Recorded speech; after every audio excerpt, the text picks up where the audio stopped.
அனைவருக்கும் வணக்கம். ஓம் நமச்சிவாயா. இன்னைக்கு நம்ம பார்க்க போற ஜாதகம் வந்து ஒரு பௌர்ணமி யோக ஜாதகம். திருக்கார்த்திகை அப்படின்னு சொல்லக்கூடிய பௌர்ணமி தினத்தன்று பிறந்த ஜாதகம்.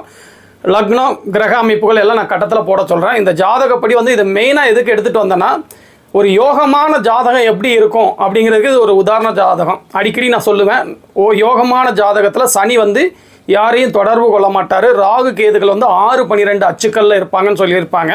பார்த்தீங்கன்னா ராகு 6ஆம் இடத்துல உட்காந்துருப்பார், கேது 12ஆம் இடத்துல இருப்பார். சனி எந்த கிரகத்தையும் தொடர்பு கொண்டிருக்க மாட்டார். சனி வந்து கண்டிப்பாக இருக்கிற பாவகத்தையும் அவர் பார்வை மூலயமா 3 பாவகத்தையும் எல்லார் ஜாதகத்தையும் தொடர்பு கொள்ள தான் செய்வார். அங்கே பார்த்தீங்கன்னா சனியும் வந்து குருவால் சுபத்துவமாக இருக்கிறதுனால, குருவால் சுபத்துவப்படுத்தப்பட்ட இந்த சனிக்கு வந்து பார்வையில் கெடுக்கிற தன்மை மிக மிக குறைவு. நட்பு வீட்டில் தான் இருக்கார், அதனால எந்த விதத்திலையும் கெடுதல் கிடையாது. இந்த ஜாதகத்தை மெயினாக எடுத்துகிட்டு வந்ததுக்கு காரணம் என்னன்னு பார்த்தீங்கன்னா, இப்போ குரு திசை வந்து முடிகிறதுக்கு இன்னும் 5 வருஷம் இருக்குது. அதுக்கப்புறம் சனி திசை, புதன் திசை, கேது திசை, சுக்கிர திசைன்னு சொல்லி இந்த லக்னத்துக்கு யோகர்களான திசைகளே நடக்குது. அப்போ இதுக்கு முன்னாடி நடக்கலையா? இதுக்கு முன்னாடியே நடந்தது. பார்த்தீங்கன்னா இந்த எல்லா ஜாதகம் எல்லா கிரகத்தையும் பார்த்தீங்கன்னா எல்லா கிரகமும் பார்த்தீங்கன்னா சுபத்துவமாக இருக்கும். குரு சுக்கிர பௌர்ணமி சந்திரன் தொடர்பில் தான் அனைத்து கிரகங்களுமே இருக்கும். நீங்களே பாருங்கள், இந்த ஜாதகத்தில் வந்து அப்படி தான் இருக்கும். இது ஒரு யோக ஜாதகம். இந்த லக்னத்துக்கு, அதாவது மிதுன லக்னத்துக்கு வரவே கூடாத செவ்வாய் கூட ஒரே நேரத்தில் குருவுடைய தொடர்பிலையும் பௌர்ணமி சந்திரனுடைய நேரடி பார்வையிலையும் சுக்கிரனுடைய வீட்டிலையும் 6-12 மறைஞ்சு 11ஆம் வீட்டோட தொடர்பில் இருப்பார். அப்போ இது ஒரு யோக ஜாதகம் தானே. இந்த ஜாதகப்படி பார்த்தீங்கன்னா குரு இன்னும் 5 வருஷம் கழிச்சு இவருக்கு யோக திசைகளாக வருது.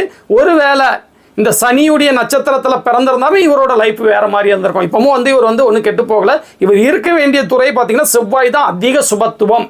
பெரிய பெரிய பில்டருங்களோட ஜாதகத்தில் செவ்வாயும் சனியும் வந்து சுபத்துவமாக இருக்கணும். அந்த மாதிரி அமைப்பில் தான் வந்து இவர் பிறந்திருக்காரு. செவ்வாய் முதல்நிலை சுபத்துவம், சனி 2ஆம் நிலை சுபத்துவம் இருக்காரு.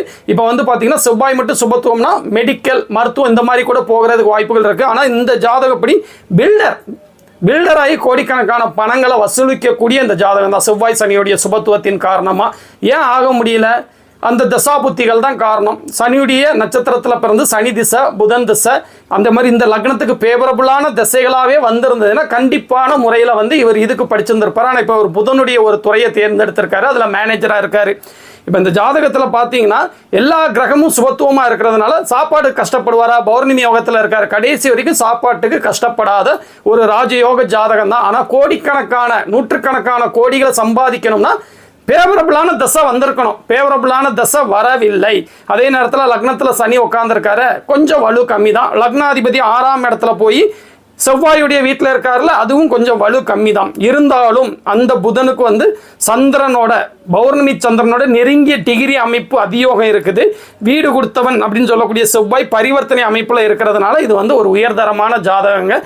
எல்லாருமே ஏன் கோடீஸ்வரனா ஆக முடிகிறது இல்லை? எல்லாருமே கோடீஸ்வரனா ஏன் ஆக முடிகிறது இல்லைக்கு இது ஒரு உதாரண ஜாதகம்.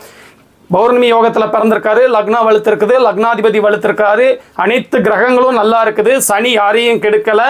ராகு கேதுக்கள் 6-12 அச்சுக்களில் உட்காந்துருக்காரு, எல்லாமே ஓகே தான். சுக்கிரன் கூட ராகுவோட பாதிக்கப்பட்டிருந்தாலும் சுக்கிரனுடைய வீடுகளும் சுபத்துவமாக இருக்கும். சுக்கிரனும் இழந்த வலுவை வந்து பௌர்ணமி சந்திரனோட அதியோகத்தில் திரும்ப பெற்றுவார். எந்த கிரகமும் பெரிய நெகட்டிவாக இருக்காது. இருந்தாலும் ஒரு லிமிட்டோட கோடீஸ்வரனாக தான் இருப்பார். இவருக்கு வீடு வாசல்லாம் இருக்காதா? வீடு இருக்கும், வாசல் இருக்கும், கார்கள்லாம் இருக்கும், வசதியான வாழ்க்கை வாழக்கூடிய நபராக தான் இருப்பார். இருந்தாலும் அந்த 100கணக்கான கோடிகள் சம்பாதிக்க ஏன் முடியல?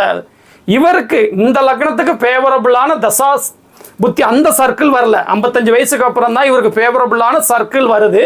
அப்போ அவரை என்ன பெருசாக சம்பாதிச்சிட முடியும்? பருவத்தில் வரணும்.